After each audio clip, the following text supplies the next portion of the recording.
په صنعتي ښارګوټي کې یو له تولیدي فابریکو څخه ده چې د روب، کروت، مربا او کنسور لوبیا او د نخودو د تولیداتو په برخه کې فعالیت کوي.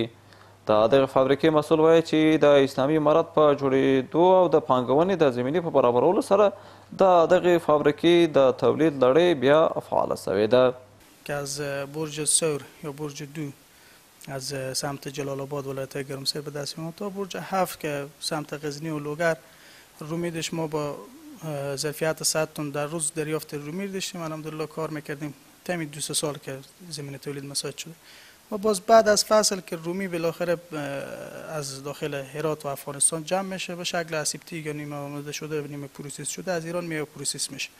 په دې فابریکه کې څه د پاسه 2.5 میلیونه ډالره پانګونه شوې ده. په مستقیم ډول 140 تنو ته د کار زمینه هم برابره شوې ده.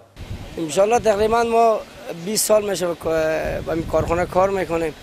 تقریبا خیلی خوشحالیم که بعد بیش کارخانه باشه تاجر همکاری کنه بیت کارخانه باشه که تقریبا ما امید پرسنل که داریم تمام ملت افغانستان اقلا ما مصرف کار باشه بیتره. قرود که از ولایت‌های دیگر انتقال داده میشه به ایران، از ایران اینجا ما خریده میشه میاد اینجا میاد شستشو میشه قرود، بعد شستشو میره داخل میکسرها میکس میشه، بعد میکس خوب که میکس شد میره به فلتر. دا فابریکه د مربا، کورت او کنسور لوبیا او نخودو د تولید سربیره د رومي د حاصلاتو د ټولولو په موسم په ورځ کې د 100 ټنو ربو د تولید ظرفیت لري او په نږدې راتلونکي کې به دغه شمیر 400 ټنو ته لوړ شي.